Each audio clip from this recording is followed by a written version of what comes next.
Assalamualaikum warahmatullahi wabarakatuh. Salam vokasi. Perkenalkan, nama saya Bustami. Di sini sebagai guru mata pelajaran pengolahan audio dan video serta sinematografi konten kreator.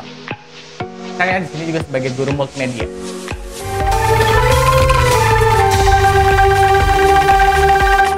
Oke, pada materi kali ini saya akan membahas mengenai 3 dari prinsip untuk memotong, yaitu ada ISO, shutter speed atau biasanya disebut f-number, serta shutter speed. Nah, pada 3 fungsi ini di dalam kamera, fungsinya untuk berbagai macam. Salah satunya ISO. ISO ini digunakan untuk intensitas cahaya yang misalkan ya, ketika kita berada dalam ruangan yang sangat gelap, nah cahaya yang diperlukan itu sangat banyak. Akhirnya ISO kita bisa menaikkan. Semakin tinggi ISO, semakin gede untuk sebagai intensitas cahaya yang lebih tinggi lagi. Namun ketika ISO semakin tinggi, noise pada kamera akan terlihat jelas.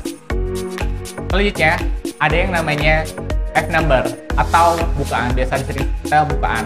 Nah, f-number kebalikannya dari ISO, yaitu semakin kecil nilainya, semakin besar bukaannya. Ingat, semakin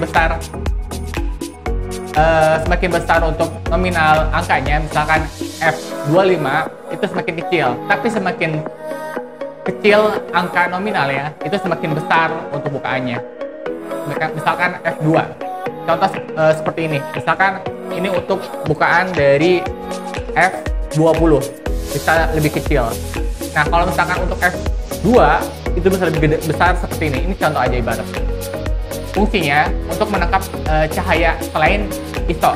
Jadi untuk melihat cahaya yang lebih masuk itu lebih banyak, yaitu pembukaannya juga harus lebih besar. Selain itu, f-number juga fungsinya untuk melihat kondisi, misalkan kita mengambil gambar, mau lebih dapat belakangnya kedapat, apakah blur atau enggak, itu tergantung dari ISO-nya. Semakin gede ISO-nya, semakin gede f-number-nya, semakin kecil, otomatis daya jangkau yang dia lihat atau biasa disebut f-number itu akan semakin besar. Selanjutnya ada yang namanya shutter speed. Shutter speed biasanya digunakan untuk kecepatan menangkap sebuah gambar. Semakin besar shutter speed, semakin cepat kita menangkap gambar itu. Contoh, kalau misalkan kita mengambil gambar sebuah mobil F1 yang pergerakan sangat cepat, nah otomatis ketika kita pergerakan f-number-nya cuma hanya sekedar 1/10, itu akan membuat si gambar ke-blur. Bagaimana caranya? Yaitu dengan cara menambah shutter speed. Bisa di angka 1/1000. Karena kecepatan untuk menangkap sebuah gambar F1 yang di atas bisa sampai 300 km per jam, nah itu membutuhkan kecepatan yang sama signifikan. Nah, hanya itu, pergerakan kamera juga kita harus dibutuhkan panning. Nah, panning ini yang sebelumnya dibahas oleh saya. Nah, fungsinya untuk menangkap pergerakan secara simultan seperti itu. Oke, cukup sekian materi yang saya bahas untuk saat ini. Mungkin bisa lebih lanjut lagi pada pertemuan berikutnya.